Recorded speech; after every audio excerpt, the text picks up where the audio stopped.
أعوذ بالله من الشيطان الرجيم. بسم الله الرحمن الرحيم.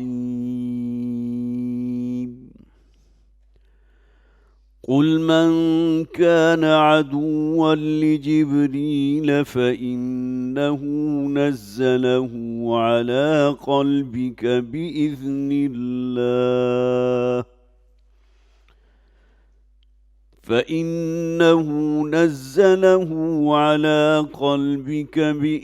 الله مصدقا لما بين يديه وهدى وبشرى للمؤمنين. من كان عدوا لله وملائكته ورسله وجبريل وميكال فإن الله عدو للكافرين. ولقد أنزلنا إليك آيات بينات وما يكفر بها إلا الفاسقون. أوكلما عاهدوا عهدا نبذه فريق منهم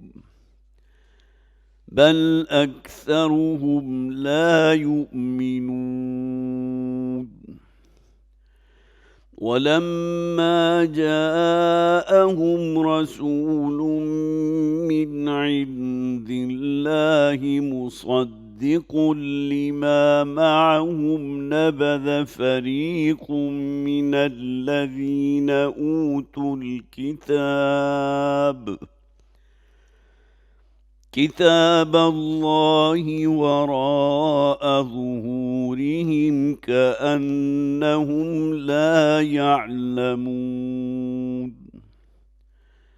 واتبعوا ما تتلو الشياطين على ملك سليمان وما كفر سليمان ولكن الشياطين كفروا يعلمون الناس السحر وما أنزل على الملكين ببابل هاروت وماروت وما يعلمان من أحد حتى يقولا إنما نحن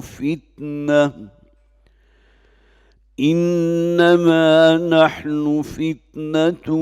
فلا تكفر. فيتعلمون منهما ما يفرقون به بين المرء وزوجه وما هم بضارين به من أحد إلا بإذن الله. ويتعلمون ما يضرهم ولا ينفعهم ولقد علموا لمن اشتراه ما له في الآخرة من خلاق ولبئس ما شروا به أنفسهم لو كانوا يعلمون. ولو أنهم آمنوا واتقوا لمثوبة من عند الله خير لو كانوا يعلمون. صدق الله العظيم. رب اشرح لي صدري ويسر لي أمري واحلل عقدة من لساني يفقهوا قولي اللهم ألهمنا رشدنا وأعذنا من شرور أنفسنا آمین یا رب العالمین۔ حضرات پچھلی مرتبہ ہم نے 11واں رکوع مکمل کیا تھا، خاصا طویل رکوع تھا وہ۔ آغاز کلام تھا وَلَقَدْ آتَيْنَا مُوسَى الْكِتَابَ۔ جیسا کہ میں نے عرض کیا کہ 5ویں رکوع سے لے کر اور 14ویں رکوع تک یہ مسلسل ایک فرد جرم ہے جو بنی اسرائیل پر اللہ نے عائد کی ہے۔ تو سب سے پہلے تو اللہ تعالیٰ نے احسان فرمایا کہ حضرت موسیٰ علیہ السلام جو اولو العزم من الرسل میں سے ہیں، ان کو اللہ نے بھیجا ان میں، اور پھر ساتھ ہی انہیں تورات عطا فرمائی۔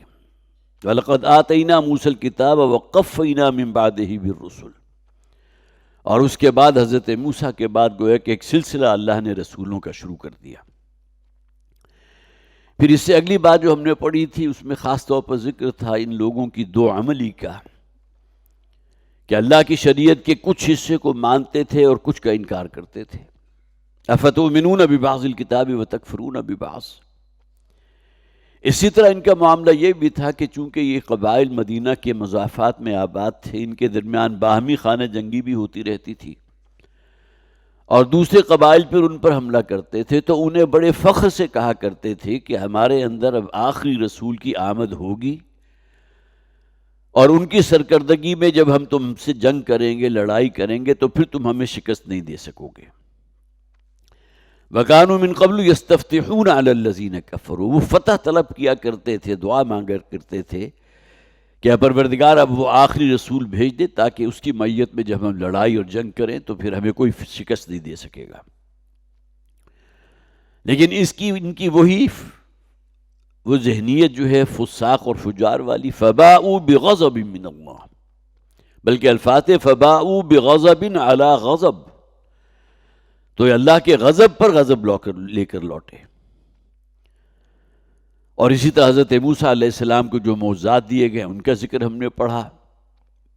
پھر ان لوگوں کے اندر جو خناس موجود تھا، حضرت موسیٰ علیہ السلام جب انہیں کچھ کہتے تھے، بات کرتے تھے، تو کہتے تھے سن تو لی ہم نے بات، وَعَصَيْنَا، سننے کی حد تک بات ٹھیک ہے، لیکن یہ کہ اب اطاعت کر رہا، اطعنا کہنا چاہیے تھا، وہ کہتے تھے عصینا، کہ ہم تو نافرمانی کریں گے۔ اور جیسا کہ میں نے عرض کیا تھا کہ ان کے دیکھا دیکھی جو منافقین مدینہ تھے، انہوں نے بھی یہی طرز عمل اختیار کرنا شروع کر دیا۔ اس کے بعد آخر میں جو مضمون ہم نے پڑھا تھا کہ اگر تم واقعتاً اللہ سے محبت کے دعوے دار ہو تو تمہیں تو موت کی تمنا کرنی چاہیے، اس لیے کہ جو بھی محبت کرنے والا ہے وہ اپنے محبوب سے ملنا چاہتا ہے، ملاقات چاہتا ہے، وصل چاہتا ہے۔ اور تمہارا معاملہ کیا ہے؟ یود احدہم لو یعمر الف سنہ، تم تو اس دنیاوی زندگی کے اتنے حریص ہو، اس پر اس درجے جو ہے فریفتہ ہو چکے ہو، موت کا تصور بھی تمہارے لیے محال ہے، اور تم میں سے ہر شخص یہ چاہتا ہے کہ اسے 1000 برس کی زندگی عطا ہو جائے۔ اب آگے جو مضمون شروع ہو رہا ہے اس میں آغاز کلام کیا گیا، قُلْ مَنْ كَانَ عَدُوًّا لِجِبْرِيلَ فَإِنَّهُ نَزَّلَهُ عَلَىٰ قَلْبِكَ، اے نبی ان سے کہہ دیجئے کہ جو بھی جبرائیل علیہ السلام سے دشمنی مول لیتا ہے یا دشمنی اختیار کرتا ہے تو فَإِنَّهُ نَزَّلَهُ عَلَىٰ قَلْبِكَ بِإِذْنِ اللَّهِ، تو جبرائیل وہ ہیں جنہوں نے اس قرآن کو اے نبی صلی اللہ علیہ وسلم آپ کے قلب مبارک پر نازل فرمایا اللہ کے حکم سے، بِإِذْنِ اللَّهِ۔ اب یہاں دیکھیے یہود کی جو جبرائیل علیہ السلام کے ساتھ دشمنی تھی اس کی وجوہات کیا تھی؟ سب سے پہلی بات تو یہ سمجھیے کہ جو شخص بھی جبرائیل سے دشمنی رکھتا ہے وہ اصل میں اللہ کا دشمن ہے، وہ اللہ سے دشمنی رکھتا ہے۔ جبرائیل کون ہے؟ حضرت جبرائیل اللہ کے انتہائی فرستادہ فرشتوں میں سے ایک فرشتے ہیں، اور پھر یہ کہ اللہ تعالیٰ نے انہیں معمور کیا خاص طور پر اپنے پیغام کو، پیغام توحید کو، پیغام ہدایت کو انبیاء اور رسول کے ذریعے لوگوں تک پہنچانے کے لیے۔ اولاً وہ پیغام پہنچتا تھا اس نبی اور رسول تک، اور پھر نبی اور رسول کی زبانی وہ پیغام پہنچتا تھا پوری قوم تک، قوم عاد ہو، قوم سمود ہو، قوم شعیب ہو، قوم موسیٰ ہو، بنی اسرائیل ہو، جو بھی ہو۔ تو گویا کہ جو شخص بھی دشمن ہے یا دشمنی پالتا ہے حضرت جبرائیل علیہ السلام کہ اصلاً وہ اللہ کا دشمن ہے، جیسا کہ آگے آ بھی جائے گا۔ اور اس کی ایک بڑی وجہ یہ تھی کہ ان کا یہ خیال تھا کہ آخری نبوت اور رسالت کا ظہور بنی اسرائیل میں ہونا چاہیے۔ وہ نبی جن کا وعدہ ہے ہماری تورات کے اندر وہ مبعوث ہوں گے بنی اسرائیل میں، لیکن اللہ کی حکمت، اللہ کا فیصلہ یہ کہ بنی اسماعیل میں سے ہیں محمد رسول اللہ صلی اللہ علیہ وسلم، جن کو اللہ نے اس کام کے لیے منتخب کر لیا۔ تو اب ان کا یہ خیال تھا کہ جبرائیل نے یہ جان بوجھ کر یہ حرکت کی ہے۔ اب یہ آپ ان کے عقیدے کی جو ہے جسے غلاظت، اس کا اندازہ لگائیے کہ یہ گویا کہ اپنی طرف سے وہ پیغام جو اللہ نے بھیجا تھا بنی اسرائیل کے کسی فرد کے لیے، اس لیے کہ تورات میں خوشخبری موجود ہے کہ آخری نبوت اور رسالت کا ظہور ہوگا، اسی سرزمین میں ہوگا، تو جبرائیل جان بوجھ کر اس پیغام کو جو ہے بنی اسرائیل کے ایک شخص محمد صلی اللہ علیہ وسلم تک لے کر پہنچ گئے۔ شاید ہم میں سے بہت سے لوگوں کے علم میں نہیں ہوگا کہ اہل تشیع کے ہاں ایک فرقہ اب بھی موجود ہے، غرابیہ کہتے ہیں اسے، جن کا یہ عقیدہ ہے۔ اب معلوم نہیں کہ اس فرقے کے کچھ لوگ ابھی بھی موجود ہیں یا نہیں، لیکن یہ کہ بہرحال ہسٹری میں، تاریخ میں ان کا ذکر ملتا ہے کہ جن کا عقیدہ یہ تھا کہ وہی اصلاً نازل ہونی چاہیے تھی علی پر رضی اللہ تعالی عنہ، حضرت علی ہیں کرم اللہ وجہہ، لیکن غلطی سے فرشتہ جو ہے وہ وحی لے کر حضور کے پاس پہنچ گیا، معاذ اللہ ثم معاذ اللہ۔ گویا کہ یہ جو اللہ کا نظام ہے وہ اس درجے ناپختہ نظام ہے کہ حضرت جبرائیل کو وحی لے کر آنی تھی حضرت علی کے پاس، غلطی سے وہ پہنچ گئے محمد رسول اللہ صلی اللہ علیہ وسلم کے پاس۔ اگرچہ یہ اس درجے گمراہ عقیدہ ہے کہ اس کو زیادہ پذیرائی حاصل نہیں ہوئی، لیکن یہ کہ ایک فرقہ جو ہے اہل تشیع میں غرابیہ کا موجود تھا جن کا یہ عقیدہ تھا۔ تو دشمنی کی سب سے بڑی وجہ تو یہ ہے کہ یہود کے اندر دشمنی اس بنیاد پر حضرت جبرائیل سے کہ یہ وحی کو بجائے یہ کہ بنی اسرائیل میں سے کسی فرد کے پاس لے کر آتے، لے گئے محمد رسول اللہ صلی اللہ علیہ وسلم کے پاس۔ اور دوسرا ان کا یہ ماننا تھا کہ ہم پر مختلف اوقات میں جو عذاب آتے رہے ہیں، چچڑیوں کا عذاب ہے، مینڈکوں کا عذاب ہے، خون کا عذاب ہے، جس کا ذکر قرآن میں موجود ہے، یہ بڑی بڑی نشانیاں تھیں جو اللہ تعالیٰ نے حضرت موسیٰ علیہ السلام کو عطا فرمائی تھی۔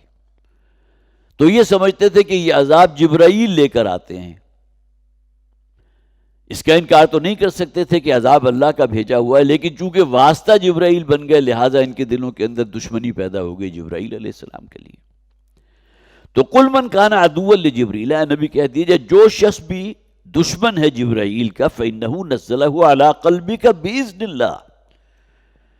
تو ایسا نہیں ہے کہ جبرائیل کو کوئی غلطی لگی تھی اور وحی کو لے کر جو ہے بجائے بنی اسرائیل کے کسی فرد کے پہنچ گئے محمد رسول اللہ صلی اللہ علیہ وسلم کے پاس، بلکہ اس قرآن کو نازل کیا ہے اے نبی صلی اللہ علیہ وسلم آپ کے قلب مبارک پر اللہ کے حکم سے۔ کس نے؟ جبرائیل علیہ السلام نے، ان کے ذریعے نازل ہوا، مصدقا لما بین یدیہ وہدی وبشریٰ للمؤمنین۔ اور یہ قرآن تو اصل میں مصدق ہے، تصدیق کرتا ہوا آیا ہے جو ان کے پاس موجود ہے۔ تورات کی تصدیق قرآن نے کی، تورات نے بھی قرآن کی تصدیق کی، حضور کی تصدیق کی، لیکن اصل قرآن جو نازل ہوا تو اس نے کہیں نگیشن تو نہیں کی تورات کی۔ مصدقا لما بین یدیہ وہدی، اور یہ قرآن تو سراپا ہدایت ہے، وہ بشریٰ للمؤمنین، اور اہل ایمان کے لیے تو سراپا بشارت ہے۔ اور یہ بشارت کس کی ہے؟ کہ اللہ تم سے راضی ہوگا، جنت کا وعدہ ہے تمہارے ساتھ۔ من کان عدوا للہ، اب دیکھیے وہ آ گیا، یہ اصل میں جبرائیل سے دشمنی نہیں ہے بلکہ اللہ سے دشمنی ہے۔ تو جو شخص بھی دشمن ہوا للہ، اللہ کا، و ملائکتہ، اس کے فرشتوں کا جن میں سر فہرست جبرائیل علیہ السلام، وَرُسُلِهِ، اور ان کے رسولوں کا، وَجِبْرِيلَ وَمِيكَالَ فَإِنَّ اللَّهَ عَدُوٌّ لِلْكَافِرِينَ، اور جس نے دشمنی اختیار کی جبرائیل کی اور حضرت میکائیل علیہ السلام کو، تو اسے جان لینا چاہیے کہ اللہ تعالیٰ دشمن ہے ایسے کافروں کا۔ اب یہاں گویا کہ اصولی طور پر بات کہہ دی گئی، جو شخص بھی کوئی بغض یا کینہ رکھتا ہے جبرائیل کے لیے اپنے دل کے اندر، اصل میں وہ جبرائیل تک بات نہیں ہے، بلکہ اس نے رسول کا بھی انکار کیا، تمام فرشتوں کا بھی انکار کیا، اور سب سے بڑھ کر یہ کہ اللہ کی دشمنی اس کے اندر موجود ہے۔ تو ایسے لوگوں کو جان لینا چاہیے کہ اصل میں یہ جو اللہ سے دشمنی لینے والی بات ہے تو اللہ دشمن ہے ان لوگوں کا۔ وَلَقَدْ أَنزَلْنَا إِلَيْكَ آيَاتٍ بَيِّنَاتٍ، اے نبی صلی اللہ علیہ وسلم ہم نے آپ پر یہ آیات بینات، بینات کسے کہتے ہیں؟ جو بہت روشن دلائل ہوں، بالکل مبرہن حقیقت ہے۔ تو قرآن حکیم کی آیات جو ہیں بڑے روشن دلائل کے اوپر، یہ دلائل آفاقی بھی ہیں، انفسی بھی ہیں۔ سنورihim آیاتنا فی الآفاق وفی انفسہم، ان قریب ہم انہیں اس پوری کائنات میں اپنی بڑی بڑی نشانیاں دکھائیں گے۔ اب سورج کا آج سے کوئی 1000-1500 برس پہلے جو ہے یہی تصور ہوگا نا کہ ایک چراغ ہے جو اللہ نے روشن کر دیا، جس کے اندر حرارت بھی ہے، تمازت بھی ہے۔ آج ہمیں معلوم ہوا کہ سورج کا حجم ہماری زمین سے تقریباً 8 لاکھ گنا زیادہ ہے۔ گویا کہ 8 لاکھ زمینیں اگر اکٹھی ہو جائیں تو ایک سورج کا حجم پورا ہوگا۔ تو اللہ کی کتنی بڑی روشن دلیل ہے جو روزانہ صبح طلوع ہوتا ہے، بالکل ایک لگے بدے نظام کے تحت، جو سافٹ ویئر اللہ تعالیٰ نے سورج کا بنا دیا۔ اور اسی طرح موسموں کی تبدیلی اور تغیر بھی ہو رہا ہے، کبھی دن جو ہے وہ طویل ہو رہا ہے، کبھی دن بڑا مختصر ہو رہا ہے، راتیں طویل ہو رہی ہیں، کبھی راتیں مختصر ہو رہی ہیں، دن طویل ہو رہا ہے۔ پھر موسموں کا نظام ہے، ان فی خلق السماوات والارض واختلاف اللیل والنہار والفلک التی تجری فی البحر۔ اور اسی طرح یہ تم ہواؤں کو دیکھتے ہو، بادل ہیں کہ جو ٹنوں وزنی پانی اپنے اندر بھرے پھرتے ہیں، اللہ کے حکم سے، جہاں اللہ کا حکم ہوتا ہے وہاں بارش برسا دیتے ہیں۔ تو یہ قرآن حکیم کی آیات ہی ہیں نا کہ جو انسان کو متوجہ کرتی ہیں ان بڑی بڑی نشانیوں کی طرف۔ وما یکفر بہا الا الفاسقون، اور اے نبی صلی اللہ علیہ وسلم ہم نے یہ آیات بینات، بڑے روشن دلائل جو آپ پر نازل کیے ہیں، تو اس کا انکار نہیں کرتے مگر وہی لوگ جو فاسق ہیں۔ انسان کا دل گواہی دیتا ہے اس بات کا کہ یہ کائنات کسی ایک کنٹرول میں ہے، اس لیے کہ تو ہمیں بھی معلوم ہے نا کہ کسی بھی ادارے کے 2 چیفز نہیں ہو سکتے، سب سے ٹاپ پر ایک ہی ہوگا، ورنہ ان کے درمیان نزاع پیدا ہو جائے گا، اختلاف پیدا ہو جائے گا۔ اس سے نیچے آپ مختلف جو ہے وہ زونز آپ دے سکتے ہیں، ایٹریبیوٹ کر سکتے ہیں، لیکن ٹاپ کے اوپر گورننگ باڈی جو ہے وہ صرف ایک ہوگی۔ جیسے قرآن حکیم بھی اس کو بطور دلیل پیش کرتا ہے نا، اگر اللہ کے ساتھ کچھ اور بھی شریک ہوتے اس کائنات کے نظم و نسق کو چلانے کے لیے تو لفسدتا، تو بڑا عظیم فساد رونما ہو چکا ہوتا۔ تو یہ گویا کہ توحید پر سب سے بڑی دلیل ہے، اس کائنات کا انتہائی مربوط نظام۔ وَلَقَدْ أَنزَلْنَا إِلَيْكَ آيَاتٍ بَيِّنَاتٍ وَمَا يَكْفُرُ بِهَا إِلَّا الْفَاسِقُونَ أَوَكُلَّمَا عَاهَدُوا عَهْدًا نَبَذَهُ فَرِيقٌ مِّنْهُمْ۔ جب کبھی بھی انہوں نے کوئی عہد باندھا، کوئی عہد کیا، عہد کس سے کیا؟ اس سے پہلے ہم پڑھ چکے، کوہ طور کو ان کے سروں پر معلق کر دیا گیا تھا اور اللہ نے ان سے ایک بہت گاڑھا میثاق لیا تھا، عہد لیا تھا۔ اور صرف یہ ایک موقع نہیں ہے، متعدد مواقع پر اللہ تعالیٰ نے ان سے عہد و پیمان کیے ہیں۔ جب کبھی بھی یہ کوئی عہد باندھتے ہیں، نبذہ فریق منہم، تو ان میں سے ایک گروہ جو ہے اس عہد کو، اس کو جسے آپ کہیے نقض عہد کر بیٹھتا ہے، عہد کو توڑ دیتا ہے۔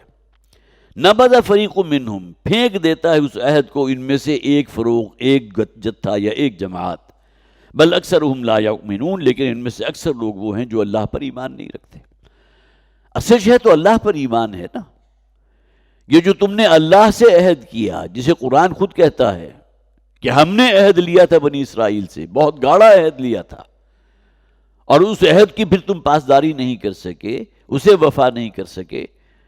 تو معلوم ہوا کہ تمہارا تو ایمان نہیں ہے اللہ پر۔ ایمان ہوتا تو کیسے ممکن تھا کہ عہد کی پاسداری نہ کرتے۔ اور یہاں بھی نوٹ کیجئے، یہ سورہ مبارکہ مدنی سورت ہے، اور مدینہ کے مضافات میں جو 3 قبائل آباد تھے، بنو قینقاع تھی، بنو نذیر تھے اور بنو قریظہ تھے، ان تینوں نے عہد شکنی کی۔ حضور نے ہجرت فرماتے ہی جیسے مدینہ آئے ہیں تو ان قبائل کے ساتھ ایک عہد کر لیا، اور اس میں سب سے بنیادی نکتہ کیا تھا کہ اگر مدینہ پر حملہ ہوا تو ہم سب مل جل کر مدینہ کا دفاع کریں گے۔ غزوہ بدر کے موقع پر بنو قینقاع نے نقض عہد کیا، ان کے سردار جو تھے وہ جا کر مکہ والوں سے ملے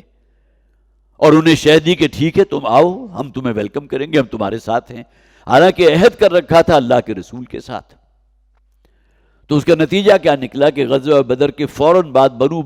قینقاع کا جو پورا قبیلہ تھا اس پورے قبیلے کو نبی اکرم صلی اللہ علیہ وسلم نے مدینہ سے نکال باہر کیا، وہ جا کر خیبر میں آباد ہو گئے۔ پھر 1.5 برس کے بعد غزوہ احد ہوا تو بنو نزیر والوں نے خلاف ورزی کی۔ اب یہاں بھی نوٹ کیجئے کہ ان کے درمیان، جسے کہا قرآن کہتا ہے نا کہ تم انہیں سمجھتے ہو تحسبہم جمیعا وقلوبہم شتیٰ، ان یہودیوں کے آپس میں دل کتنے پٹے ہوئے تھے۔ تینوں نے الگ الگ موقع کے اوپر عہد شکنی کی ہے۔ بنو قینقاع نے غزوہ بدر کے موقع پر، بنو نزیر نے غزوہ احد کے موقع پر، اور پھر بنو قریظہ نے غزوہ احزاب کے موقع پر۔ یہاں بھی اگر ان کے اندر کوئی ایکا ہوتا تو پہلے ہی موقع پر یہ تینوں مل کر بھی تو کر سکتے تھے نا عہد شکنی، ایسا نہیں ہوا۔ تو ان کے باہمی جو بھی ان کے اندر اختلافات تھے اس کا بھی اندازہ ہوتا ہے، اور سب سے بڑھ کر یہ کہ اللہ کی حکمت تھی کہ اس موقع پر ایک قبیلے کو نکالا گیا، غزوہ بدر کے موقع پر، غزوہ احد کے موقع پر دوسرے قبیلے کا اخراج ہوا، اور غزوہ احزاب کے موقع پر تو پھر تو جو ہے بڑی ہی سخت سزا دی ہے نبی اکرم صلی اللہ علیہ وسلم نے کہ ان کے جتنے بھی جوان تھے سب کو قتل کر دیا گیا۔ اور حضور نے یہ فیصلہ اپنی طرف سے نہیں کیا تھا، بلکہ تورات کا جو فیصلہ تھا، جو بھی غداری کرتا ہے اس کی سزا کیا ہے، تورات میں غداری کی تھی انہوں نے، وہ جو عہد اور میثاق ہوا تھا اس کو توڑا تھا، عہد شکنی کی تھی۔ تو جب کبھی بھی انہوں نے کوئی عہد کیا، نبذہ فریق منہم، تو ان میں سے ایک گروہ، دیکھیے نبذہ فریق منہم، وہ 3 قبائل موجود تھے، ان میں سے ایک ایک کر کے سب نے عہد شکنی کی ہے، بل اکثرہم لا یؤمنون۔ اصل معاملہ کیا ہے کہ ان کے دلوں میں ایمان تھا ہی نہیں، اگرچہ رہتے اپنے یہودیت کے اوپر، لیکن ایمان کا تقاضا کم سے کم یہ تو تھا نا کہ جو عہد کیا اللہ کے رسول کے ساتھ اس کو تو پورا کرتے، عہد شکنی کے مرتکب ہوئے۔ وَلَمَّا جَاءَهُمْ رَسُولٌ مِّنْ عِنْدِ اللَّهِ مُصَدِّقٌ لِّمَا مَعَهُمْ، اور جب آ گئے ان کے پاس اللہ کی طرف سے بھیجے ہوئے رسول جو تصدیق کر رہے تھے اس شے کی جو کتاب ان کے پاس موجود تھی، گویا کہ نبی اکرم صلی اللہ علیہ وسلم کی آمد بھی تصدیق تھی اس بات کی کہ تورات میں جو پیشین گوئی کی تھی وہ 100% درست تھی، تصدیق کرتی ہی اس میں کی جو ان کے سامنے موجود تھی۔ نبذ فریق من الذین اوتوا الکتاب کتاب اللہ وراء ظہورہم، تو ان لوگوں میں سے ایک گروہ نے، ایک جتھے نے پھینک دیا اس عہد کو جو اللہ نے ان سے لیا تھا، جس کا پہلے ذکر ہو گیا، اور جو کچھ کتاب میں موجود تھا، جسے ہم کہتے ہیں نا کتمان حق کے مرتکب ہوئے۔ اتنا بڑا حق کہ نبی اکرم صلی اللہ علیہ وسلم کی آمد کا ذکر ان کی کتابوں میں موجود، اس سرزمین کا ذکر ان کی کتابوں میں موجود، کتمان حق کے مرتکب ہوئے، تو اس کا نتیجہ کیا نکلا؟ کتاب اللہ ورا، اور انہوں نے نہ صرف یہ کہ اپنے جنہیں کتاب دی گئی تھی اس کتاب میں جو پیشن گوئیاں کی گئی تھی ان کو رد کیا، بلکہ انہوں نے تو اصل میں اللہ سے کیے ہوئے عہد کو پھینک دیا۔ کتاب اللہ وراء ظہورہم، تورات کیا تھی؟ اللہ کی طرف سے بھیجی ہوئی کتاب تھی نا، اس کے ساتھ جس قسم کا انہوں نے معاملہ کیا ہے، اس میں تحریف بھی کی ہے، اس میں تنسیخ بھی کی ہے، اس کے اندر مضامین کو الٹ پلٹ کر دیا گیا، سیاق و سباق سے بالکل الگ کر کے کوئی بات بالکل نئے انداز میں سامنے رکھ دی گئی جو یقیناً اللہ کا منشا نہیں تھا، کأنہم لا یعلمون، اور اس طرح یہ کام کیا گویا کہ انہیں کسی شے کی خبر ہی نہیں تھی، انہیں اپنا انجام معلوم نہیں تھا کہ کتنے بڑے جرم کی مرتکب ہوئے یہ لوگ۔ وَاتَّبَعُوا مَا تَتْلُو الشَّيَاطِينُ عَلَىٰ مُلْكِ سُلَيْمَانَ۔ اب دیکھیے یہاں حضرت سلیمان علیہ السلام کا ذکر شروع ہو رہا ہے، اور اس بات کو میں چاہتا ہوں کہ اس سے پہلے کہ اگلی آیات کا ہم مطالعہ کریں، چند باتیں جو ہیں ہم اپنے ذہن میں خوب اچھی طرح بٹھا لیں۔ حضرت سلیمان علیہ السلام کا زمانہ کوئی تقریباً 550 قبل مسیح کا زمانہ ہے،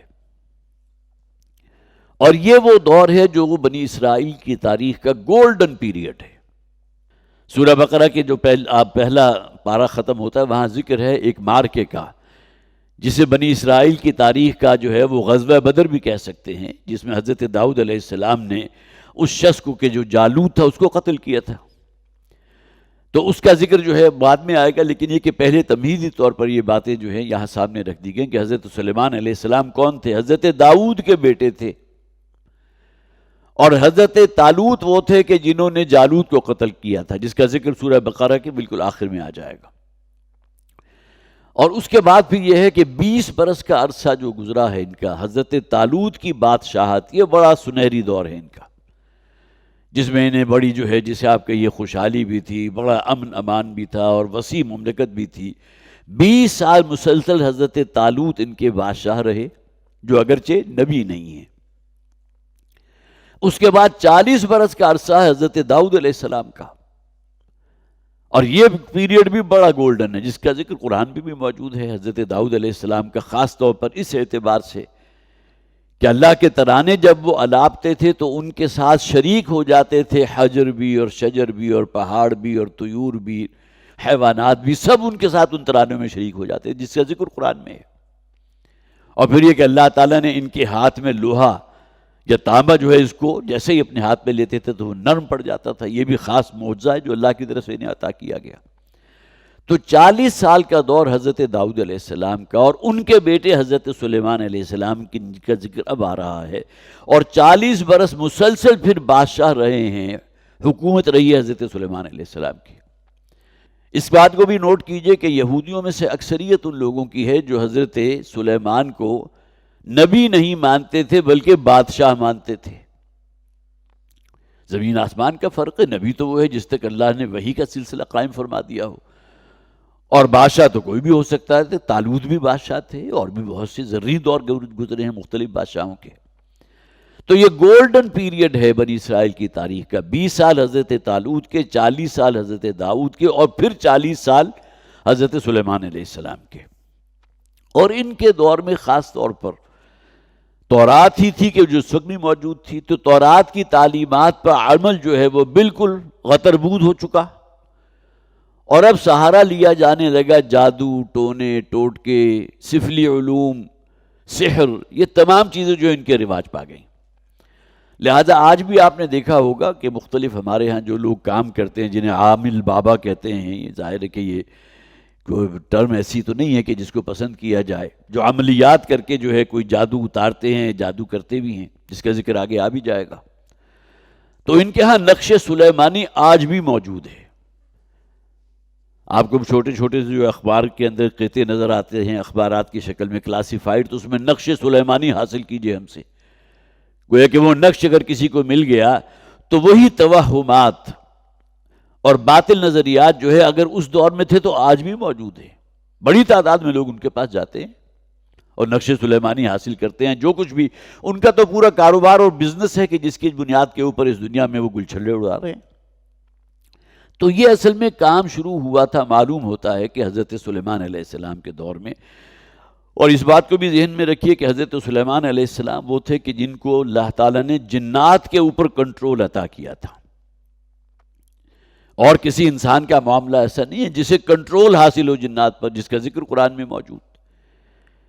پھر یہ کہ ہواؤں کو ان کے لیے مسخر کر دیا تھا، مہینے بھر کی مسافت جو ہے جب ان کے بحری بیڑے جاتے تھے کوئی ریڈ سی میں یا کسی اور جو ہے سمندر میں، تو ہوائیں اس درجے موافق چلتی تھی کہ مہینے کی مسافت جو ہے ایک دن میں طے ہو جاتی تھی۔ ظاہر ہے ہوا اگر پیچھے سے سپورٹ کر رہی ہو تو اس بیڑے کی سپیڈ جو ہے وہ بہت زیادہ بڑھ جائے گی، ہواؤں کو مسخر کر دیا۔ اسی طرح حیوانات کی زبان یہ سمجھتے تھے، قرآن میں ذکر ہے چیونٹیاں آپس میں گفتگو کر رہی تھی، حضرت سلیمان نے سن لیا۔ اول تو اس چیونٹی کی آواز کی فریکوینسی کیا ہوگی، والیوم کیا ہوگا،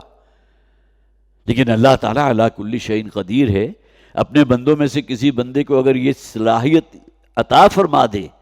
تو کون ہے کہ جو اللہ کے راستے میں رکاوٹ بن سکتا ہے۔ حیوانات کی زبان سمجھتے تھے۔ ہدہد اور حضرت سلیمان کے درمیان جو مکالمہ ہوا ہے اس کا ذکر سورہ سبا کے اندر موجود ہے۔ تو یہ بہت سی امتیازی باتیں ہیں جو حضرت سلیمان علیہ السلام کو حاصل تھی۔ اور ایک بات جو ہے جو میں نے میری علم میں ابھی پہلی مرتبہ آئی، وہ یہ کہ آج بھی یہودیوں کے جو خاص طور پر راسخ العقیدہ یہودی ہیں، اپنی یہودیت میں بڑے جازم ہیں، آج بھی وہ اپنے گھر کے دروازوں کے اوپر کوئی نقش سلیمانی یا اس قسم کا کوئی کالے رنگ کا جو ہے کوئی کتبہ یا کوئی لکڑی کا ٹکڑا لٹکا کے رکھتے ہیں کہ جو شیاطین ہیں، جو جادو ہے اور اس قسم کے جو سفلی عملیات ہوتے ہیں ان سے ہمارا بچاؤ ہو سکے۔ تو یہ گویا کہ اسی دور سے چلا آ رہا ہے جس کا ذکر یہاں قرآنی آیات کے اندر موجود ہے۔ تو وَاتَّبَعُوا مَا تَتْلُو الشَّيَاطِينُ عَلَىٰ مُلْكِ سُلَيْمَانَ، اور ان لوگوں نے اتباع کیا یا پیچھا پکڑ لیا جو شیاطین حضرت سلیمان علیہ السلام کے دور حکومت کے دوران ایک دوسرے کو وحی کیا کرتے تھے، پڑھا کرتے تھے۔ وحی کا لفظ اگرچہ صرف اللہ کے پیغام کو رسول تک پہنچانے کے لیے قرآن استعمال کرتا ہے، لیکن بہرحال وحی کا لفظ قرآن نے شہد کی مکھی کے لیے بھی استعمال کیا۔ اللہ تعالیٰ نے جو ہے وحی کے ذریعے شہد کی مکھیوں کو پابند کیا، ایک خاص سافٹ ویئر ان کا بنا دیا، جس سے تعبیر کیا گیا کہ اللہ نے وحی کے ذریعے یہ کام مکھیوں کے ذمے لگایا، شہد کی مکھیوں کے، وہ شہد تمہارے لیے جمع کرتی ہیں۔ تو وَاتَّبَعُوا مَا تَتْلُو الشَّيَاطِينُ عَلَىٰ مُلْكِ سُلَيْمَانَ، اور انہوں نے پیچھا پکڑا جو تلاوت کی ہے، تتلو کے الفاظ آئے ہیں، تلا یتلو، اگرچہ پیروی کرنے کے لیے بھی آتے ہیں لیکن پڑھ کر سنانا، اور شیطانی جو بھی جنتر منتر ہوتے ہیں اس میں اصل الفاظ ہوتے ہیں کہ جن کے اندر کوئی اثر ہوتا ہے، جس کی وجہ سے کوئی بد اثرات جو ہے جس پر جادو کیا جائے اس کے اوپر جو ہے رونما ہو جاتے ہیں۔ علی ملک سلیمان، یہ اصل میں محذوف یہ ہے فی عہد سلیمان، حضرت سلیمان علیہ السلام کے زمانے میں، فی زمن سلیمان بھی آتا ہے، فی عہد سلیمان بھی آتا ہے، کہ ان حضرت سلیمان کے زمانے میں جو یہ کام بہت زیادہ زور پکڑ چکا تھا، اور ٹونا ٹوٹکا بھی ہے اور جادو بھی ہے اور سحر بھی ہے، اور یہ ساری جو شیطانی عملیات ہیں بہت زور پکڑ چکے تھے، تو یہ اصل میں لوگوں کی اکثریت اب پیروی کرنے لگے ان شیاطین کی۔ اب انسانوں میں سے بھی شیطان کا کردار ادا کرنے والے موجود ہوتے ہیں جو شیطان کے اعلی کار بن جاتے ہیں، اور شیاطین کا تو کام ہی یہ ہے، انہی کا سردار تھا نا عزازیل، جسے ابلیس کے نام سے ہم جانتے ہیں، وہ شیطان اعظم تھا جس نے حضرت آدم علیہ السلام کو سجدہ کرنے سے انکار کیا تھا۔ ابا واستکبر وکان من الکافرین، اس نے نہ صرف کہ انکار کیا بلکہ استکبار اختیار کیا، غرور اور گھمنڈ میں مبتلا ہوا۔ تو وما کفر سلیمان ولکن الشیاطین کفروا، یہ حضرت سلیمان نے کوئی یہ کام نہیں کیا تھا جسے قرآن بھی تعبیر کر رہا ہے، یہ جو سحر ہے یا جادو ہے یا اسی طرح جو شیطانی عملیات ہیں یہ کفر ہے، اور متعدد احادیث موجود ہیں ایسی جس میں نبی اکرم صلی اللہ علیہ وسلم نے فرمایا جس شخص نے کسی نجومی یا کسی کاہن کی بات کی تصدیق کی اس نے کفر کیا اس دین کا جو میں لے کر آیا۔ اگرچہ آپ کو اس بنیاد کے اوپر انہیں کافر قرار چاہے نہ بھی دیں، لیکن حقیقتاً انہوں نے کفر کیا ہے۔ تو یہ آیہ مبارکہ بھی اس پر دلیل ہے کہ گویا کہ یہ جو بھی شیطانی عملیات ہوتے ہیں یہ اصل میں کفر ہے۔ وما کفر سلیمان، یہ منسوب کرتے ہیں کہ سلیمان علیہ السلام نے یہ کام کیا تھا، معاذ اللہ ثم معاذ اللہ، حضرت سلیمان نے تو یہ کام نہیں کیا تھا، انہوں نے تو کفر نہیں کیا تھا۔ وَلَٰكِنَّ الشَّيَاطِينَ كَفَرُوا، بلکہ وہ جو جنات تھے جو شیاطین تھے انہوں نے اس کفر کا ارتکاب کیا تھا۔ يُعَلِّمُونَ النَّاسَ السِّحْرَ، اور جیسا کہ میں نے عرض کیا انسانوں میں سے بھی بہت سے شیطان ہوتے ہیں جو سیکھتے ہیں، وہ جنات شیطان سے جنہیں اپنے قابو میں لے کر آتے ہیں، اور اسی جادو کی جو ہے تعلیم دیتے ہیں دوسرے لوگوں کو، جادو کرتے بھی ہیں، اور پھر یہ کہ اس پر جو ہے وہ گویا کہ، اور جادو ہوتا بھی ہمیشہ صرف کسی دوسرے کو نقصان پہنچانے کے لیے۔ آج تک کبھی کسی نے کسی پر جادو اسے فائدہ پہنچانے کے لیے نہیں کیا، یہ ایک تلخ حقیقت ہے، جادو ہے ہی کسی کو نقصان پہنچانے کے لیے۔ تو یہ کام جو اصل میں جنات کا تعلق ان سے ہے، شیاطین کا تعلق جنات سے ہے، تو جنات جو سکھایا کرتے تھے انسانوں میں سے اپنے شاگردوں کو، یا جو بھی ان کے ہوا کرتے تھے جو ان سے وہ علم حاصل کرتے تھے جس کا ذکر آگے آ جائے گا، یعلمون الناس السحر، وہ لوگوں کو سحر کی تعلیم دیا کرتے تھے، سکھایا کرتے تھے جادوگری۔ وما انزل علی الملکین ببابل ہاروت و ماروت، اور جو کچھ بھی اترا دو فرشتوں کے ذریعے شہر بابل میں، بابل اصل میں وہ جگہ ہے جہاں آج کوفہ موجود ہے، تو کوفہ کا جو علاقہ ہے یہی تھا کہ جو بیبلونیہ کہلاتا ہے، اور یہ بھی گویا کہ اسی سنہری دور میں معلوم ہوتا ہے کہ ان کے دارالخلافہ تھا، جو دور تھا حضرت داؤد علیہ السلام کا، حضرت سلیمان علیہ السلام کا، وہ 100 سال کا جو ایک گولڈن پیریڈ ہے۔ تو بابل شہر کے اندر وما انزل علی الملکین کے جو اترا دو فرشتوں پر بابل شہر میں، ہاروت و ماروت، اب یہاں دو نام بھی قرآن حکیم نے یہاں بیان کر دیے جن کے نام ہاروت اور ماروت تھے۔ انسانی شکل میں اللہ تعالیٰ نے ان لوگوں کو آزمانے کے لیے دو فرشتوں کو اتارا تھا، اور ان کے پاس وہ علم تھا۔ ظاہر ہے کہ اللہ تعالیٰ جو علم جسے چاہے دے دے، لیکن اصلاً انسانوں کا امتحان مقصود تھا۔ لوگ آتے تھے ان سے کچھ سیکھنے کے لیے تو کہتے تھے دیکھو جو علم تم حاصل کر رہے ہو وہ کفر ہے، لیکن اللہ نے چونکہ انہیں آزمائش کے لیے، امتحان کے لیے اتارا تھا، لہذا لوگ ان سے پھر وہ علم حاصل کرتے تھے۔ اس کا یہاں ذکر کیا جا رہا ہے کہ جو ان دو فرشتوں ہاروت اور ماروت جو انسانی شکل میں تھے، جو شے انہیں بتائی گئی ان پر اتاری گئی، وَمَا يُعَلِّمَانِ مِنْ أَحَدٍ حَتَّى يَقُولَا إِنَّمَا نَحْنُ فِتْنَةٌ، اور یہ دونوں ہی نہیں لوگوں کو بتاتے تھے کوئی جادو کا کوئی الفاظ یا کوئی عمل، مگر یہ کہ انہیں پہلے متنبع کر دیا کرتے تھے انما نحن فتنہ، دیکھو ہم آزمائش ہیں، اللہ نے ہمیں اتارا ہے تمہاری آزمائش کے لیے۔ یہ اللہ کی اپنی حکمتیں ہوتی ہیں، جیسا کہ اصحاب سبت کا ہم نے واقعہ پڑھا تھا نا، کہ جو سمندر کے کنارے ایک بستی آباد تھی، اور مچھلیوں کو بھی اللہ نے اتنا شعور دیا تھا کہ یوم السبت، ہفتے کے دن وہ ساحل کے بالکل قریب پہنچ جاتی تھی اور اٹکیلیاں کرتی تھی، اچھلتی کودتی تھی، اور یہاں کھڑے ہوتے تھے بنی اسرائیل کے اس قبیلے کے لوگ جو وہاں آباد تھے، اور ان کی رات ٹپکا کرتی تھی کہ پورا ہفتہ تو ہم یہاں جال لگا کر بیٹھے رہے، کوئی مچھلی آئی نہیں، آج ہفتے کا دن ہے، یوم السبت ہے، اللہ نے منع کیا ہے، ہم مچھلیاں نہیں پکڑ سکتے، کسی قسم کا کوئی کاروبار نہیں کر سکتے، اور آج یہ ہماری نگاہوں کے سامنے اچھل کود رہی ہیں۔ تو اللہ تعالیٰ نے اس کو، ان کی اچھل کود کو ان کے لیے امتحان بنا دیا۔ یہی معاملہ ان دو فرشتوں کا تھا جو انسانی شکل میں تھے، پہلے بتا دیا کرتے تھے کہ یہ کفر ہے کہ جو تم ہم سے سیکھ رہے ہو، لیکن وہی بات جیسا کہ میں نے عرض کیا نا کہ آزمائش کا اللہ کا اپنا طریقہ ہے۔ فَيَتَعَلَّمُونَ مِنْهُمَا مَا يُفَرِّقُونَ بِهِ بَيْنَ الْمَرْءِ وَزَوْجِهِ، یہاں بھی قرآن نے ایک بات کو ہائی لائٹ کر دیا، اور وہ سیکھتے تھے ان دونوں سے، ان ہاروت اور ماروت نامی دو فرشتوں سے جو انسانی شکل میں تھے، وہ چیزیں ما یفرقون بہ بین المرء وزوجہ، جو تفریق پیدا کر دیتی ہے ایک شوہر اور بیوی کے مابین۔ مسلم شریف کی ایک روایت موجود ہے باب تحریش کے اندر، جس میں نبی اکرم صلی اللہ علیہ وسلم نے فرمایا کہ ابلیس جو ہے نا وہ اپنا ایک دربار منعقد کرتا ہے روزانہ، اور وہ سمندر کے اوپر دربار ہوتا ہے۔ وہ کوئی ایک بات گویا کہ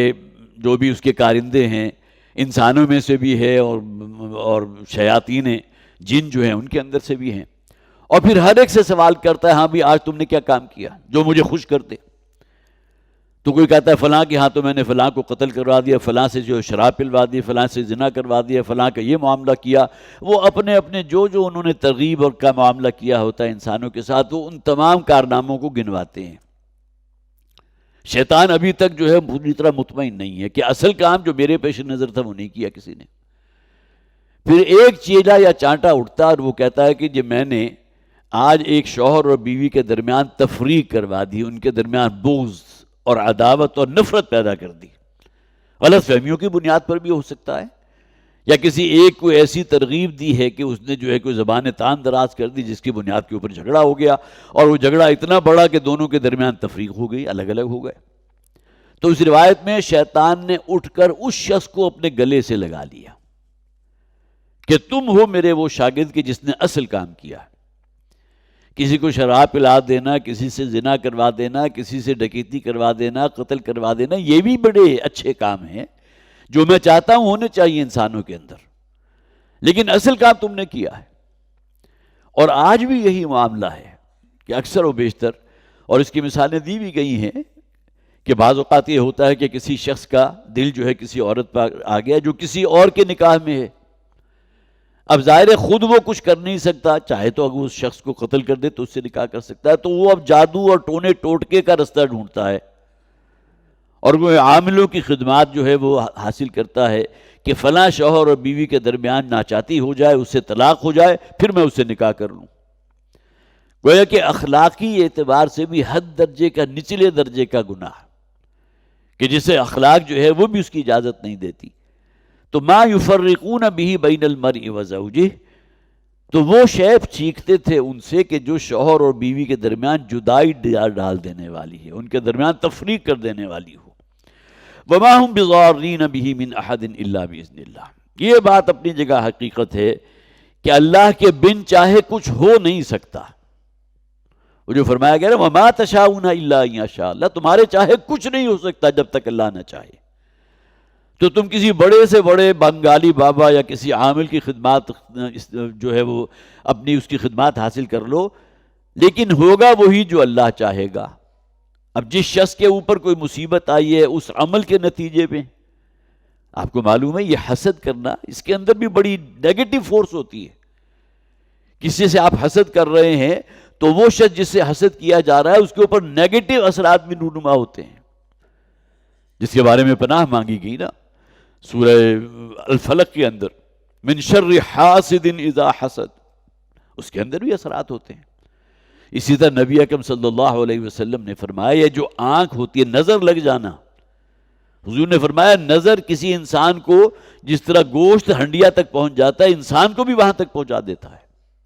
گویا کہ اس شخص کو ہلاک کرنے کے لیے بھی وہ نظر لگ جانا کافی ہے۔ یہی وجہ ہے کہ ہمیں تعلیم دی گئی ہے کہ اپنا معمول بنائیں۔ معوذتین جو آخری دو صورتیں ہیں قرآن حکیم کی، وہ ہیں ہی تعوذ کے لیے، اپنے آپ کو اللہ کی پناہ میں دینا، تمام ان شیاطینی عمل کے ساتھ بھی، حسد سے بھی اور نظر لگ جانے کا معاملہ بھی، اور کوئی کسی کا جو ہے عمل کر دینا، یہ تمام چیزیں بندش کر دینا، یہ تمام چیزیں وہ ہیں کہ جن کا دین کے ساتھ کوئی تعلق نہیں لیکن ان کے اثرات ہوتے ہیں، اس میں کوئی شک نہیں ہے۔ جادو کے بھی اثرات ہیں۔ حضرت موسیٰ علیہ السلام کا ذکر قرآن کرتا ہے اور اس میں اس بات کو تسلیم کرتا ہے کہ جادوگروں نے جب اپنی چھڑیاں ڈالی اور وہ سانپوں کی شکل میں تبدیل ہو گئیں تو فَأَوْجَسَ فِي نَفْسِهِ خِیفَةً موسیٰ، حضرت موسیٰ علیہ السلام بھی بڑے دہشت زدہ ہو گئے، خوف زدہ ہو گئے، گویا کہ وہ رسیاں انہیں بھی سانپوں کی شکل میں نظر آئی، حالانکہ نبی تھے، اللہ کے رسول، نبی نہیں بلکہ اللہ کے رسول تھے، لیکن ان کے اوپر بھی وہ اثر ہوا ہے، انہیں بھی یہ محسوس ہوا کہ چھڑیاں جو ہیں یہ اصل میں گویا کہ سانپ ہیں کہ جو موجود ہیں، اور اس کے نتیجے میں بہرحال اللہ کی طرف سے جب حکم ہوا اپنا عصا زمین پر ڈالو اور وہ تمام ان چھوٹے چھوٹے سانپوں کو نگل گیا۔ تو یہ تمام چیزیں وہ ہیں کہ جس کے بہرحال جس کے اثرات بھی ہیں، لیکن ان سے اپنے آپ کو محفوظ رکھنے کے لیے ہمارے پاس جو مسنون عمل ہے وہ نبی اکرم صلی اللہ علیہ وسلم کا روزانہ سونے سے پہلے ہم میں سے بھی ہر شخص کو اہتمام کرنا چاہیے۔ اللہ تعالیٰ مجھے بھی توفیق عطا فرمائے، آپ کو بھی، وہ مسنون عملیات سونے سے پہلے معوذتین پڑھ کر، بلکہ ایک روایت میں ہے آخری تینوں صورتیں، سورۃ الاخلاص، سورۃ الفلق اور سورۃ الناس پڑھ کر اپنی ہتھیلیوں پر پھونک کر اور اپنے پورے جسم کے اوپر جو ہے ہاتھ کو پھیر لیا کرتے تھے۔ اللہ کے رسول ہیں، اللہ سے بڑھ کر کون ہوگا اللہ کے اپنے رسول کا محافظ، لیکن یہ عمل خود حضور بھی فرمایا کرتے تھے۔ تو فَيَتَعَلَّمُونَ مِنْهُمَا مَا يُفَرِّقُونَ بِهِ بَيْنَ الْمَرْءِ وَزَوْجِهِ، تو سیکھتے تھے ان سے وہ چیزیں کہ جو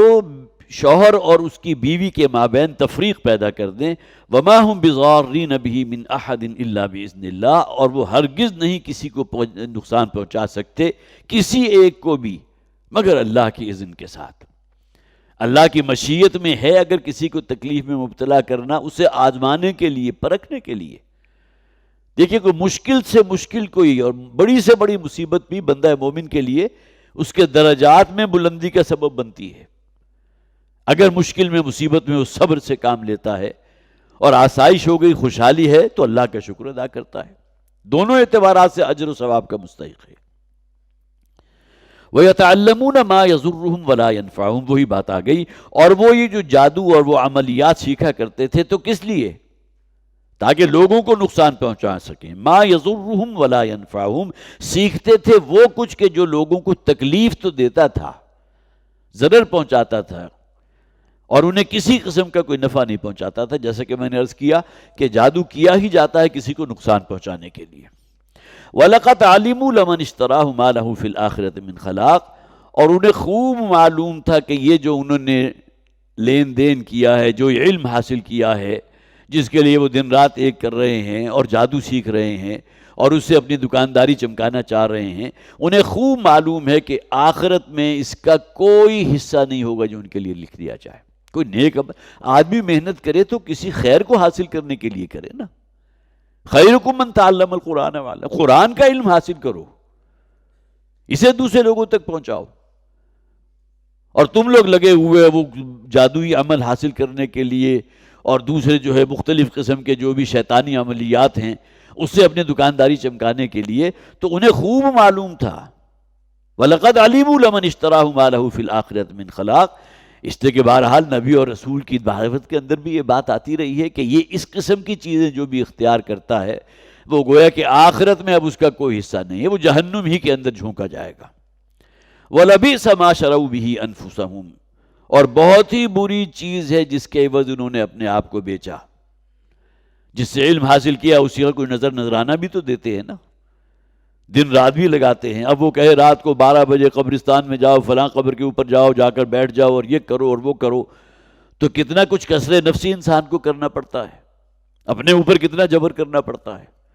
یہ سب کچھ کر رہے ہیں. وَلَبِئْسَ مَا شَرَوْا بِهِ أَنفُسَهُمْ، یہ جو کچھ بھی انہوں نے اپنے آپ کو بیچا ہے، لگایا ہے اس علم کو حاصل کرنے کے لیے یا کسی بھی بد عمل کے لیے، کسی بھی غلط کام کے لیے. اب انسان اس دنیا میں زندگی بسر کر رہا ہے، اسے معاش کے لیے پیسہ بھی چاہیے، روپیہ پیسہ، اپنی اولاد ہے اس کے بہتر مستقبل کے لیے. لیکن اگر وہ کہیں نجاست میں منہ مار رہا ہے، حرام اس کے جو ہے کمائی میں شامل ہو چکا، تو کیا سودا کیا اس نے؟ اپنے آپ کو بیچا کس چیز کے عوض؟ جو حضور نے فرمایا وہ شخص کہ جو کسی دوسرے کی دنیا بنانے کے لیے، اپنی اولاد کی دنیا بنانے کے لیے اپنی آخرت کو اگر داؤ پر لگا رہے ہو، حرام کا ارتکاب کر رہے ہو، حرام کھا رہے ہو، حرام کما رہے ہو،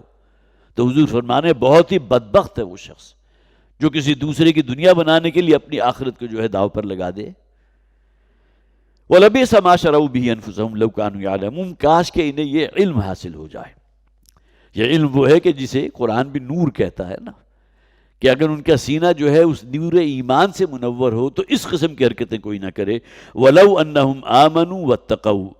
اور اگر یہ لوگ ایمان لے آتے اور تقوی کی روش اختیار کرتے، لَمَثُوبَةٌ مِّنْ عِنْدِ اللَّهِ خَيْرٌ، تو اللہ کی طرف سے جو ثواب اور جو بدلہ اور جو ریوارڈ انہیں ملتا وہ کہیں بہتر ہوتا. ان دنیاوی منفعتوں سے جو انہوں نے حاصل کی ہیں اس سے کہیں بہتر حاصل کر سکتے تھے، اس لیے کہ وہ بہتری یا وہ ثواب اور وہ ریوارڈ جو ہے انسان کی آخرت کی زندگی کے لیے ہے، وہ زندگی جو ابدی زندگی ہے جس کا کوئی اینڈ نہیں ہے. لَوْ كَانُوا يَعْلَمُونَ، کاش کہ انہیں یہ علم حاصل ہو جائے.